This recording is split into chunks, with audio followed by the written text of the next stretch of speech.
10 months ago, the Commanders ended the Lions season. Today, an opportunity for some payback and to bounce back from last week's loss. Coming up on Lions Gameday Live, we are getting you ready for this battle in the nation's capital. We'll give you 3 things to watch for. Plus, Dan Campbell tells us what to expect from Washington in the coach's scouting report. The head coach also spoke about the team's decision to stand pat at the trade deadline. Danny Rodgers spent some time with defensive lineman Alim McNeill. We sat down with wide receiver Jameson Williams to talk about his work not only on the field, but off the field as well. Jennifer Hammond was with Amon-Ra St. this week as he did some work in the community, and Woody wondered about Isaac TeSlaa's hidden talents. Fans have heard rumors of your Elmo impersonation. Can you do that for us? How did they hear about that? I don't even know how they, who brought that up. It's the Lions and the Commanders from D.C., and we have it for you, starting with Lions Gameday Live right now.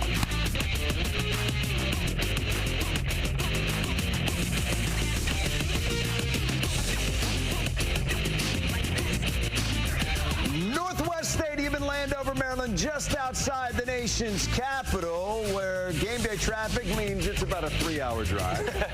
Just kidding. A little bit later today, it'll be packed. Lions, Commanders coming up here. Week 10 in the National Football League. Good morning, everybody. It's game day, ready to go. Sunday morning. Something's missing. Something is missing. I kind of like it. We got a little more space. Exactly. We got so much room for activities. Talk and dish. So Sadly, Woj is not with us. I don't know what game it is. Today. I don't know what this game is. We thought about replacing him for a 4th-round pick. Well, we'll see how this show goes. He might be a perfect substitute. So here we go. I mean, look, we're going to talk about it throughout this show, but this is a team that's coming off a performance that was one of the worst that we've seen from a Dan Campbell team since Dan Campbell's team became good. Fair? Very fair. I think that it was, in the moment, concerning, disturbing, kind of gross as we were watching it live in the booth, Miller. And even going back and rewatching it 2 or 3 times was just so frustrating. And you could go both ways. You're like looking at it like maybe 1 or 2 plays away from winning that game. Also 1 or 2 plays away from getting blown out against that Minnesota game. That's just how it was. It was just off sync. Everything was off sync. Dan Campbell took some of the pressure off the players after the game. He said, look, that's on me. I didn't have the guys ready to go out of the bye week.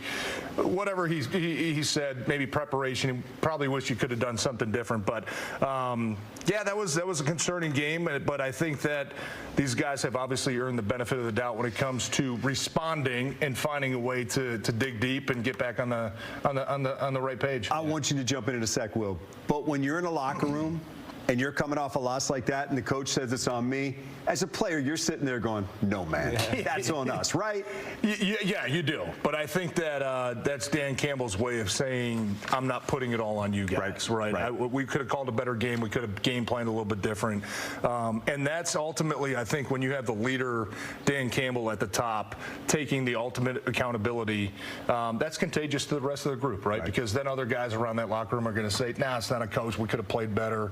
I could have done this a little better. But I think that's really outstanding leadership from Dan Campbell, and it bleeds down to the rest of that locker room. Well, in all 3 phases played poorly, and coming off the bye, I think that's why he took the personal responsibility. When defense, offense, and special teams, and the penalties, when it all crumbles like that, a head coach is going to feel like that's on him. But let's just get into it. We're just going right into it. Hold on, I missed the big game. Where's the big game part question? Let's just get into it. We've got a hole on the interior, but Dan's here to steer. And I've got questions for Hemingway over here. Is this wounded offensive line still fixable? And will these rhymes today be less predictable? The Lions have a hole to fill without Mahogany. Have they cultivated depth enough like agronomy? Will the stars align up front like astronomy? Or will they rue standing pat at the deadline?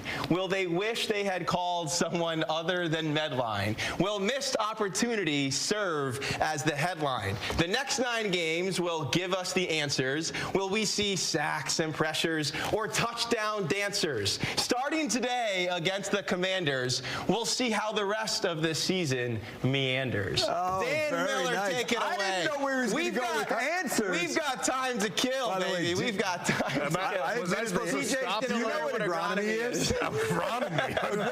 Hang on. The science of soil management and crop production, focusing on how to grow crops efficiently for food, fuel, and fiber. One might cultivate depth like agronomy. Now, TJ, you've learned something. You asked me about 7 questions in that poem. I don't know which one to address. Let's go right down the list. I don't know which one to address. All right, let us get to the Figer Law injury report. It started off this week with the Christian Mahogany news. That was the tough one for the Lions right there. Losing the second-year guard, Dan Campbell says, in Dan Campbell speak, going to be gone a long time. And they're hoping maybe by the end of the year that he will be back, but at this point, as we said, they're going to have to shake up that offensive line, put a new guard in there. We anticipate seeing Coyote Awasika. He has started games for them before. They do have some confidence in him, so we will see where this goes from here. Now, the other big story this week was the trade deadline, which you guys will jump in on a second. Lions thought maybe they'd go for an offensive lineman. There was one offensive lineman traded at the trade deadline. That was it. Dan Campbell was asked about it. Big picture brought to you by Macomb County Veteran Services, and as you might expect, Dan Campbell said basically, I'm going to worry about what's right in front of me. When we make a move, you got to check all the boxes, right? So I can sit there and say, yeah, I like him. He's a solid player. But I told him I don't even want that getting to me if it doesn't make sense from a financial, from a value standpoint, from what we're looking for. Then I don't even want to. So that thing gets filtered, which I appreciate. I don't want to deal with all that until we know we're serious about it. And the rest, then it's it. He checks all the boxes, all right? He checks that box, and then we start watching. We look, the type of person we fit in this locker room, type of player. What does he look like next to this player? Does he elevate this player? Or is it really not, yeah, he's a little better, but is it really worth that for what you're giving up versus the next guy we have ready to go as the backup that's coming off a vet squad? Those most of the time are the ones that we are like, well, no, I don't think so. And we've been pretty good so far. It doesn't mean it's perfect, but that's just how we feel. Look, I know when it comes to trades, and we saw with the Tigers as well, that the fans get excited. They want something new, something to give them a little bit of hope. And the Red Wings. And the Red Wings, there you go as well. Yeah, that was a discussion too, wasn't it? But we kind of know how these guys would not operate. Stand for this. This would be unacceptable. We know how these guys operate, and they're not ones that take big swings. And honestly, there weren't a lot of offensive linemen, it appears, that were out there for the taking, and that was the one that you thought maybe they'd try to shore up. Yeah, and I think that Dan Campbell nailed it in a couple interviews that he did this week, is like, well, we're going to give up all these picks for guys that we might have for 10 games. Yeah. Now, we have seen them make a bunch of trades, mostly when it comes down to draft day, right? Hey, we'll move a couple threes. We want to move up and get our guy. But those are guys that you're going out to get for 3-4 years to have contractual rights to for a long time. And, I think the one thing that they have, and Dan said it, and Brad, I think, is on the same page, they have a plan laid out for the next 2, 3, 4, 5 years about guys that are currently on this roster, how you're going to have to figure in their salary, who you want to re-sign. Certainly, I know a lot of fans wanted to go out there and get some help, but you could also look at the fact that at some point, I know they said maybe late December, early November, DJ Reed will be coming back. You could look at that as maybe an in-season acquisition. Same with Malcolm Rodriguez, who I think is going to be back at the same time. And same thing you could say be said about Miles Frazier, whose practice clock got started this week as well. Yeah, look, I'll be honest. I thought the opportunity and time was right for them to potentially add an interior offensive lineman just to plug that hole that Mahogany has left. But as you referenced, Dan, we rarely see midseason trades involving offensive linemen. Since 2002, just 8 offensive linemen now have been traded in October or November. It's exceedingly rare to see those guys move because teams have such a hard time finding them. It's even harder to pry them away from teams. So the need was there. I'm not sure the market was. 3 things to watch up next. 3 things we're keeping an eye on in this game against the Commanders you might want to watch as well. That'll give you an indication of how it's going. Brought to you by Michigan First Credit Union. Number 1, Birchie, shut the door. Yeah, well, the Lions opened the door last week and let the Vikings rush for 142 yards, almost 5 per carry. Very unlike this defense, which has been one of the best against the run for 3 years running. In fact, the Lions have allowed the fewest rushing yards in the NFL since 2023. That's where it starts for them on defense. It's where it's always started for them on defense under AG and now under Shep. They have to shut the door today. This Commanders offense does rank 3rd in the NFL in rushing, and it wasn't all Jaden Daniels. Running back Ja'Cory Krosky-Merritt, the rookie who somehow is known as Bill, is averaging 4.7 yards per carry and leads the NFL in rushing success rate. And Mariota obviously has some ability with his legs as well. For the Lions, it comes down to 3 things: violence, discipline, and all 11 players doing their job. When the Vikings broke through last week, there were breakdowns on the outside of this defense. So everyone today has to be assignment and gap sound. All right, let's get to number 2, from shut the door to open the door, TJ. Yeah, a more positive spin on this one, and it's just the opposite. You got to be able to run the ball. Last week, 20 carries, 65 yards. He did have the 1 touchdown there on the 4th and goal run from Montgomery, but just not good enough across real the board. positive. I didn't like, you know what, last week there was just way too much, I think, hesitation in the backfield from the running backs. It was kind of like, get the ball, let me take a couple cuts and go. Like, just get the ball and go. That's like this carry we see here from Jahmyr Gibbs a couple weeks ago. It's just straight downhill with speed, and you make the defense react to what you want to do. I thought, look, you have to do a much better job of blocking at the second level. That was a big issue last week against Minnesota, as Blake Cashman, I think, just made another tackle, Dan. How many times did we call his name? And the tight ends, I think, have to be a lot better. There was a lot of plays last week against Minnesota where you look at and you say, man, if we could have sealed the backside, or if, you know, Laporta, Brock Wright, that combination that you get on the front side, you could have held on a little bit tighter, finished those blocks. There's a lot of room up there. Washington, the 22nd ranked rush defense. They got some guys, too. Now, Bobby Wagner, 90 tackles on the year. We know what type of player he is. Averaging 10 a year. But if you can cover those guys up, there's going to be a lot of space in that Washington secondary to get some of those big runs going again. Number 3 things to watch play Lions football. It is a lot of the things that we've been talking about here. It does mean run the ball. It does mean stop the run. And it also means don't make it easy on the opponents. The one thing the Lions did not want to do last week was make it easy on J.J. McCarthy. When Minnesota can run the ball, it's easy on J.J. McCarthy. When you return the first kickoff that Minnesota receives 61 yards and he takes over at the plus 36, makes it easy on J.J. McCarthy. When he gets 3 possessions in plus territory where your guaranteed points are ready and it turns into 17 to their 27, you're making it easier on the opposition. You can't do that. The Lions usually play sound football. Yeah. That's how they win. And one of their 3, if it's the offense, defense, special teams, picks them up. This week, somebody's got to pick them up. Maybe it'll be all 3. But get back to playing the way that you know Dan Campbell teams play. Take a break. Come right back. Much more coming up. We're glad you're with us. It is game day. Lions Commanders coming up a little bit later. You'll see it right here on Fox 2.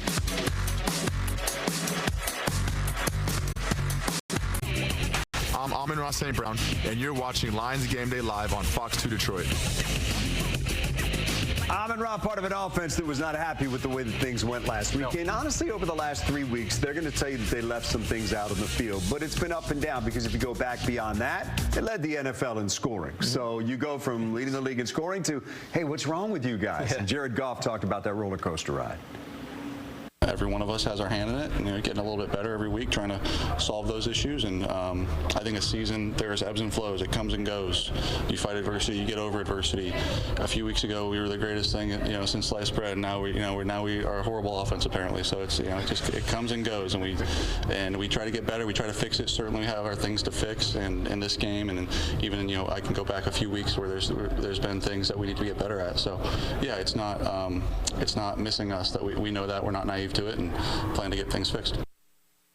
All right, that brings us to our quarterback comparison, brought to you by Wallside Windows. Birchie, Goff, Mariota, go. Oh my God, the pressure. Woj, Careful. Woj, watch and learn. And speaking of pressure, the Lions have to lessen the pressure on Goff today. Sacked 5 times last week, tied for a career high in his Lions tenure. Pressured a season high 18 times most of this season. Still produced really well, almost 300 yards, 2 touchdowns, no picks. But it wasn't pretty against that Vikings aggressive, exotic defense. And his last game against this Commanders team is obviously one he'd rather forget. 3 interceptions interceptions and 4 turnovers in that tragic playoff loss. But this Washington defense can be had. Missing Marshawn Lattimore, they're allowing the 3rd highest passer rating in the NFL and the most yards per pass in the NFL. I'd be remiss not to mention, without Wojo here, that Michigan man Mikey Sainristil is still an asset for them in the back end. But if Goff has time today,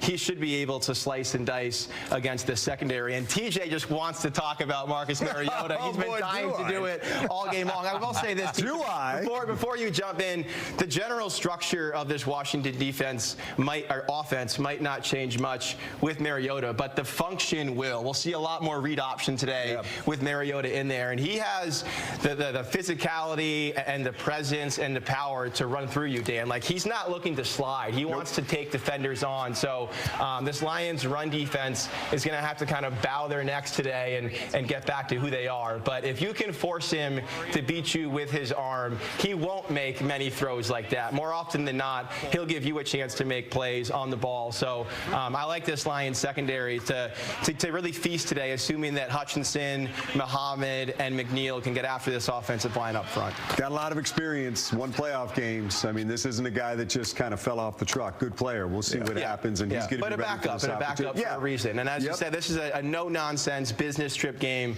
Go down there and beat a vulnerable, beatable quarterback on the road. Do what Dan Campbell teams do, which is handle your business. Much more coming up. We're handling our business right now. It is the Lions and Commanders coming up later on Fox 2.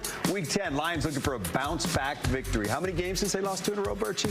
648. 52.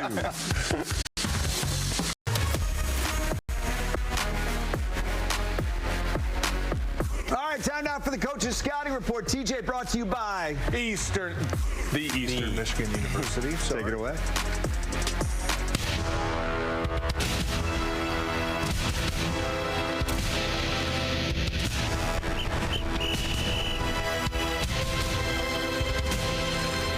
All right, Coach, looking for a bounce back here. And I guess the good thing is, when you look at your team and they look at themselves, they've got the ability to do it themselves. They don't need the help. They know they can get it done. Yeah, for sure, man. We got the right guys here. We go back to work. We clean up what we need to clean up, and we go on the road and find a way to get a win. All right, let's talk about Washington. They're going to make a change at quarterback, obviously, with the injury situation. Marcus Mariota takes over. We're going to see him going to Deebo Samuel here. You know Samuel well as well, but Mariota's a guy who's played a lot of games and a lot of snaps in this league. He has. He's banked a lot of hours. He's seen a lot of different schemes, pressures, coverages, all of it.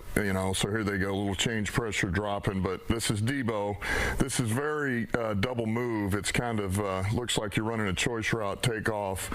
And look, this guy can throw. He's a good athlete. He can run, and we know what Deebo can do there on the perimeter. You mentioned his ability to run. I feel like we've seen this a lot this year, and we're going to see it again this week. He will tuck it and go if you're not careful. He will tuck it and run. They do a lot of read-run stuff with him, too. You got the back in there, he'll read it. If the end closes, he takes off. He's a dynamic athlete, but here you go.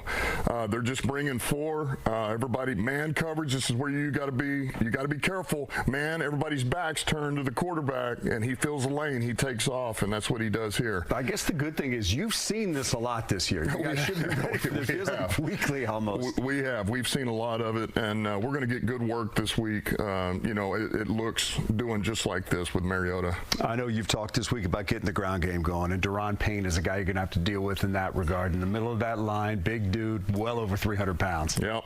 This is him, 94 in here, man. He is strong. He's powerful, plays with leverage, and when he does it right, it's as good as anybody here. And we're just talking about the run game. He can get an edge in the pass game, too. He's a good interior D lineman. You saw Bobby Wagner coming up and helping out in that play as well. Let's take a look at him. 35 years old. He's averaging 10 tackles a game. He's got 90 so far this year. Yep. He's a bloodhound. I mean, he finds the football, always has. He's smart. He's instinctive. He doesn't run like he used to, but he's always one step ahead because he can anticipate, and he's got to. So he does that, but he can sniff it out and find it, and he kind of really is the bell cow for this defense. He gets everything set up and gets those guys all on the same page. Hey, Coach, just big picture, clean football, always important on the road, and in particular in a game like this where you got a team that's struggling a little bit, your mistakes can give them confidence. You don't want to do that. That's exactly right. We got to play clean football, man. We got to clean our stuff up, take care of it. We got to find a way to get takeaways. You can't give them any confidence. And by the way, we just came off a loss, so we got to clean our own stuff up and get our confidence back. And it's the best way to do it is go on the road and get a win. All right, one of the ways to get a win is to keep the pressure on that quarterback. One of the ways to keep the pressure on that quarterback, unleash Alim McNeill. Let him do what he does in the middle. Yeah, absolutely. Danny Rogers had a chance to catch up with him. Alim McNeill, you made your season debut off of an ACL rehab journey for the last year against the Tampa Bay Bucks on Monday night. One of the best defensive performances we've seen maybe out of the Dan Campbell era here in Detroit. And then the following game, Minnesota puts up 27 points. How do you reconcile two very different performances from your side of the ball? I know it's cliche, but everything is always in the details. And individually, I had to be more detailed, more on my game. And as a team, as a defense, we just got to be a little more locked in than what we were. I'm not saying that we weren't locked in. It's just you got to be extra locked in, that much more locked in for a division rival like that, for one. Last time we got to a quarterback almost a year ago, November 10th to the day. It's been a long journey. You're about due, but taking a look at the last year, you've been so positive about getting back to the football field. How do you possibly keep that mindset going over what you had to endure? Complaining is not going to do anything. And I learned that later, and like throughout college, I learned that. Because I used to complain. I had my fair share of complaining. I still do. But it just doesn't change anything. And I knew I had to come back for my own mental sake. And to prove everybody wrong that thought I wasn't going to come back or may not have come back the same and stuff like that.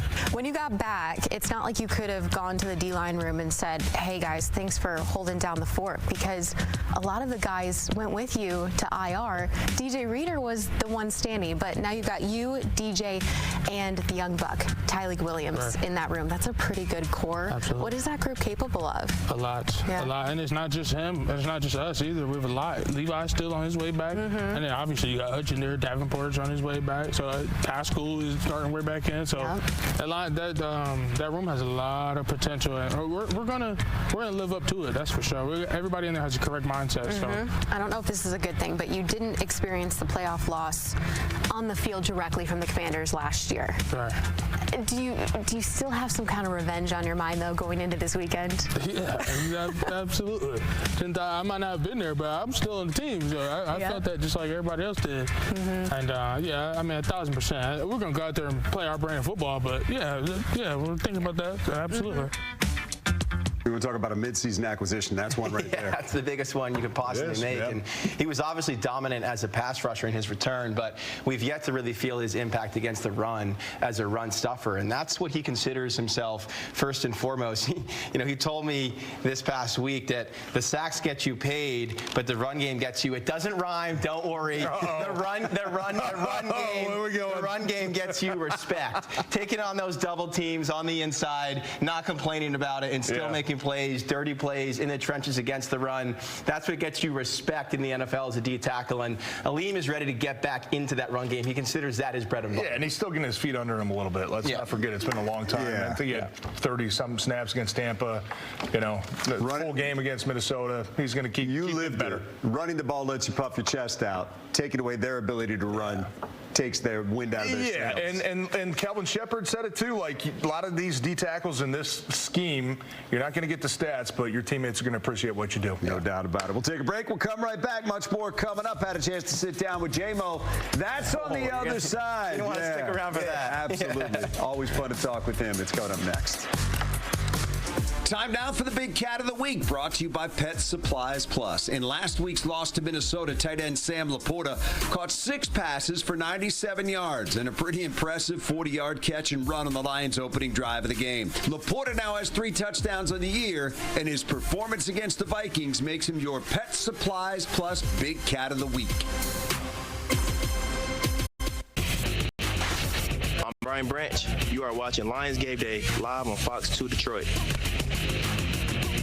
Really good against Minnesota to see J-Mo getting the football in his hands and have a chance to get back out there and make some plays. Yeah, no doubt about it. And we talked about that and talked about the fact that these coaches came back from the bye and said they needed to get him the ball more. And I asked him how much that meant to him. And that was our Sunday sit down as I had a chance to talk to him, brought to you by the DTE Foundation. it means a lot from the coaching staff to see that and see the opportunity that we have when the ball gets in my hands and the opportunity other people have, you know, on the team when the whole offense is involved. So, you know, it means a lot to me seeing that because, you know, from that week I got more targets and everything is increased. We just got to keep it going. What I think stood out to a lot of people was the way you handled it when you weren't getting the ball for those weeks. Sure. It took a ton of maturity for you to just keep your head down, keep doing what they were asking you to do. How tough was that for you during that time? I don't really look at things like that and let things like that get me down. You know, it's people living way harder than me, and, you know, I can't let me not getting the ball or targets bring my joy down. You know, I'm a happy person. I live happy. You know, I got people that make me happy in my life. So, you know, the game is something I love, but I can't be selfish and take away other people's joy by, you know, putting the center of attention on me by pouting and things like that. You know, it's a team sport, and I love the team that I play for, and I love my brothers that I go out there and go to war for. And, you know, it's just something I just had to stay level-headed with and, you know, keep grinding. My dad, he always told me to outwork everybody. You know, I just kept working, and I know it'll come to me sooner or later. So. Here's one thing that jumps out at me. Is I don't know if that's the same guy that walked in the door when you got drafted. Yeah. And I know you talk about the impact that Teddy had on you, and you talk about your dad as well. Are those lessons learned in life that allows you to handle situations like that? Yeah, for sure. You know, you come across a lot of people, like you said, Teddy. We met about 2 or 3 years ago. We've been close ever since. My dad, he's been a mentor for me my whole life, and been every situation I can go to him and talk to him about anything and whatever, and he's going to give me good input back. And, you know, we're going to handle the things moving forward by, you know, communicating. Teddy, he helped me on a whole nother level. I can't even explain everything he's done for me just inside of this building. You know, it's worked for me a lot, and he just, man, I just look at him. I feel like I owe Teddy by how much he helped me, you know. But I just look at him as a big brother, and with me saying I owe him, he feel like I don't owe him nothing. It's just what he do.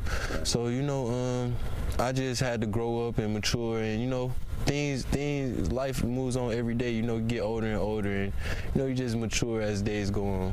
So I see you out, Halloween event recently that you held with kids. I see you getting involved with kids all the time, and it kind of dawns on me, you can be their Teddy Bridgewater. Yeah, for sure. Because the interactions you have with them, they will never forget that the rest of their life. Do you see it that way? Yeah, that's how I look at it. You know, me growing up in St. Louis, I didn't really have that person in the NFL or in any type of lane coming back and showing us hope. You know, we just had, our hope was our dreams growing up, and people my age, we really just had dreams, a lot of dreams, and, you know, just had to work to achieve your dreams. So I just take me going into the community as a big thing, because just people seeing my face or just seeing me doing certain stuff is like, it could be life-changing to them, because I know certain people don't have the best lifestyle growing up.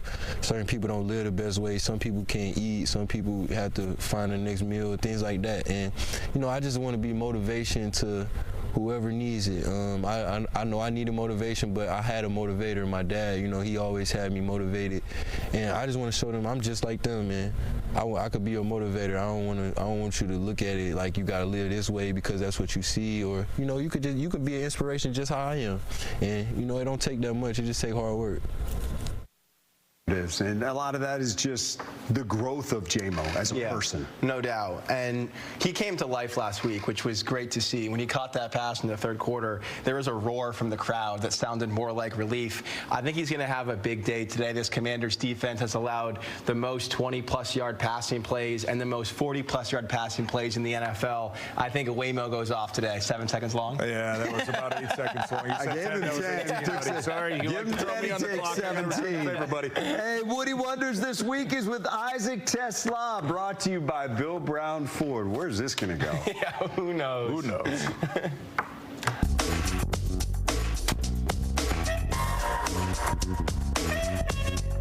Thanks a lot, Dan. This week I'm wondering about talent, and here I have Hillsdale's own Isaac TeSlaa. How you doing, Isaac? Good, how are you? I am fantastic. Do me a favor, fans have heard rumors of your Elmo impersonation. Can you do that for us? How did they hear about that? I don't even know how they, like, who brought that up? That's crazy. That is crazy, isn't it? You can also whistle with your hands. How do you figure it out to do that? I don't know. I have a lot of strange things I can do, so. That's my next question. What other kind of hidden skills do you have? I mean, I can do a dog whistle, but that wouldn't be picked up on the mic here. Oh. I mean, I can whistle with all my fingers. If like a water drop. If the Lions had a talent show, what would your act be? That's tough. I got a lot of like little things, but I don't know how I could like put together a whole production. I see. Okay, you're full of surprises. What's the one thing about Detroit that has surprised you in a good way? I'd say the love from the fans. I knew, obviously, being a fan, that we got a lot of love for the team, but even out and about, just so many people coming up to me and just the amount of love. That is cool. You know what? I also heard you have a bottle cap collection, or you used to have one. What kind of caps and how many? I stopped doing that a while ago, but when I was younger, for some reason, I just started collecting them. I had like a whole bin full of just bottle caps, and I would just find them. And for some reason, I just thought I wanted to keep them, so I had a whole collection of just like beer and pop and a bunch of other stuff. I know what you're thinking. How does he know all that? Yeah. It's my job to know that. That's right. It's my job. Anyway, let's try and bottle up Washington this week. I'll throw it back to you, Dan. Hey, TJ, quick thought, unlike some people. Only so many footballs, but they did say they want to get him more involved. Yeah, I know. I mean, this is a week after they said that they want to get Jameson back involved more. So I don't think this offense is running efficient enough when you're trying to focus on one guy. Obviously, if you're trying to build an offense, you're going to try to get Amon-Ra on the ball as much as you can. But, yeah, Isaac has shown a bunch of talent. I mean, he's a run blocker, which we know is a requirement to play wide receiver under a Dan Campbell offense. He has proven that he can do that. But, yeah, I wouldn't mind to see them take advantage of his length and his speed and size, preferably down in the red zone. You get down inside that 20, 30-yard line, man, you get a one-on-one with Isaac TeSlaa.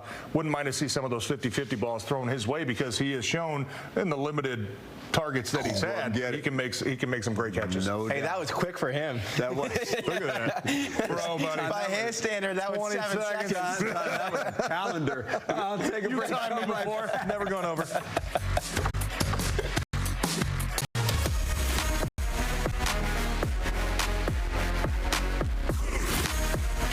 Oh, sometimes it's more enjoyable than others when you have to go back and relive that previous game. We have to do that now. You got to do it again. It is the Vikings game, and this is brought to you by your Southeast Michigan Ford dealers. There was a couple good ones in there. Yeah, a couple. Let's see what's this story all about. We're going to come out here and show it. Throwing, got the man. Touchdown, Detroit Lions. Close it out. Can you smell it? Smells good. Good job up front, man. Holy crap. 1, 2, 3, pistol. So here come the Lions back off their bye. There are 10 games left in this season. All of their hopes, all of their dreams are within view and right in front of them.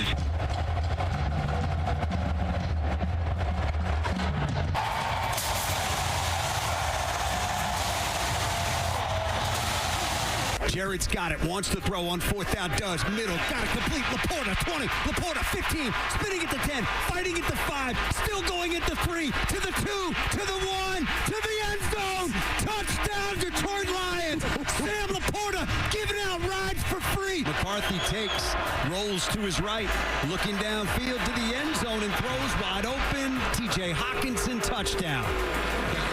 On 3rd down, McCarthy steps into a throw. It is in and out of the hands of his intended receiver. Lions are claiming they came up with it. Terry and Arnold had simultaneous possession. The ruling on the field is an interception by Detroit. There it is. Interception, Detroit Lions football. The first career interception for Terry and Arnold. They toss it to Montgomery, who bobbles it. It's got a blocker out to the 10 to the 15. Oh, he lost the football. It's free on the ground, and the Vikings pick it up. McCarthy back, looking, flushed out to his right. Rolling, still looking. He's got room to the end zone. Touchdown, Vikings. J.J. McCarthy made it happen with his legs that time. Back off, lofting left side. Once Jamo inside the 10. Makes the grab into the end zone. Did he score? The ruling has been changed to a touchdown. Yes, there it is. So it is a touchdown. McCarthy leans in on 3rd down. He's got it. He wants to throw. McCarthy back, throws right side. It is for Naylor. It is caught. It's a 1st down at the 45-yard line. And the Lions now are going to watch that clock run, and there's nothing they can do about it with only 1 timeout left. We did everything we needed to do to to lose that game. We made every critical error you needed to at the right time to lose it. Perfect storm. All right, there it is, going back to last week. We'll hope it's a more upbeat edition. It will be. I think that would be advised. They don't lose back-to-back. No, they don't do that. Don't. 52 Not games. allowed. Not since October 30th, 2022. My favorite stat. Hey, longest streak in franchise history. It is. Yeah. I mean, no other team in the league is close. Facts here on Game Day. Tis the season where guys in the community getting involved. We saw J-Mo earlier. Amon-Ra was out this week as well. Hammer's got that story when we come back. Time now for Lions Trivia, brought to you by Sod Meats. Detroit has won 6 of the last 8 meetings with Washington, but they have had trouble beating them on the road. How many times have the Lions defeated Washington away from home in their history? Is it 3, 2, or just once? The answer is coming up.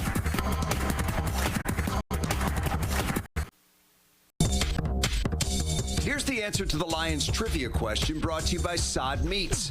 Detroit has had recent success against Washington, winning 6 of their last 8 meetings and 16 times overall. They have beaten them only once outside of Detroit. That was during the 2013 season.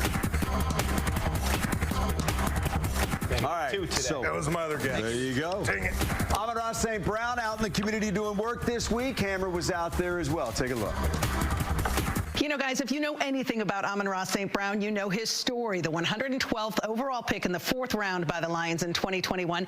He's now worked his way up to be one of the top receivers in the league, currently ranking 6th in receiving yards at 635 and 2nd in touchdowns with 7. Now the Lions' reliable pass catcher is extending his skill set to students in Detroit with his newly created St. Brown Foundation. To be able to give back to the city that has given me so much, it means a lot because, you know, I'm from Southern California, but I've been here for the past 5 years now, and this is like my second home. And so to give back to the kids of Detroit, it means a lot, and I can't wait to get this whole thing going. Earlier this week, the St. Brown Foundation hosted its first Strike for Literacy event, a night of bowling and golf in downtown Detroit to help raise money to buy books and supplies for students in the Motor City and help cultivate their love for reading. As a kid growing up, for me, I understood, you know, my parents were super tough on me in the classroom. So obviously football is a big part of my life, but as a kid growing up, it wasn't just sports. It was sports and academics. Not everyone's going to be in the NFL, not everyone's going to play sports, so whether you want to be a pilot, a doctor, a teacher, whatever you want to be, the foundation starts with school. And this foundation is really just to help the kids and give them whatever they need to be successful. Athletically gifted from a young age, St. Brown admits his passion for reading came later in life and credits his German-born mother, Miriam, for giving he and his brothers the push they needed. My mom's from Germany, so she only speaks German to me. I'm only, growing up, German was like my first language. Going to school every morning, she would make us read 10 minutes of a German book. And so it was me and my 2 brothers, and I was the first one to get dropped off. So I'd grab the book first, I'd start reading, boom, out loud too, so she can hear it. What does it mean to you to see them want to give back to the community? It makes me happy, I mean, to hear how they love kids. And I mean, they do football camps, now they have the foundation. It's very, it makes me proud. Amon-Ra said he's grateful for the path he's taken and the platform he's been given to share the importance of literacy. And much like he is on the field, he plans to show up and be hands-on with his new foundation. I already partnered with Rhymes with Reasons, and so I plan on, showing up to school, being with kids, just spending time with them, talking to them, and then obviously we're going to have other, surprise events planned. And St. Brown is the type of player who doesn't just talk the talk. He is notoriously hard on himself, and you can bet that he's going to be hungrier than ever to put on a better performance after last week's loss to the Vikings when he caught just 9 of his 13 targets for 97 yards. Guys. All right, Hammer, thank you very much. Always good to see those guys out there. And so many of these players get involved, and the impact that it has on young people is one they will remember for a long, long time. You know how I know that Amon-Ra is a pillar in this community? Because my 2-year-old son was dressed for him as Halloween, and every house we went to, there was no limit on the candy handouts. They were like, Amon-Ra, take as much as you want. See how many you can take catch. it all. Can you catch it? 202 pieces. Take it all. Go long. Yeah. Here's a full-size Snickers. All right, we'll take a break. Come right back. Picks are next. Ooh, yeah.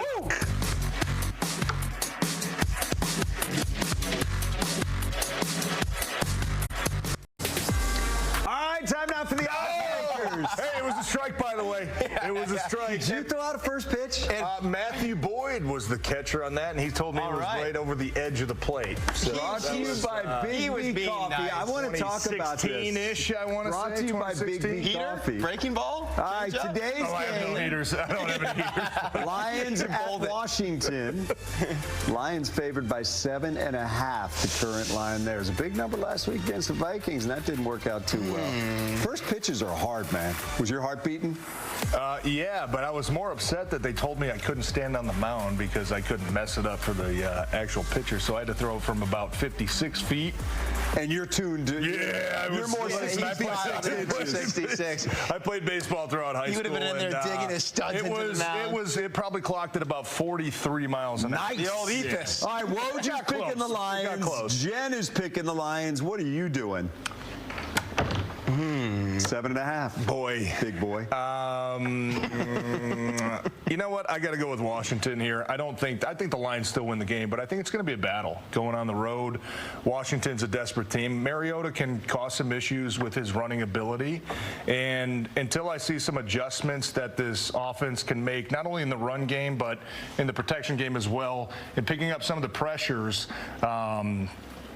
I think it's going to be probably you have 10 seconds because you won't shut up. I'll say this. You'll say more. You'll say more. You have 5 seconds. 31-27. I think the Lions win. I think they feel the effect of no mahogany. I think the Commanders cover. That's what I was trying to say.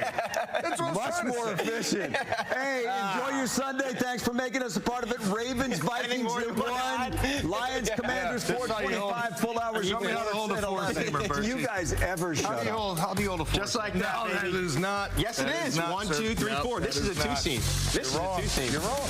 You're wrong.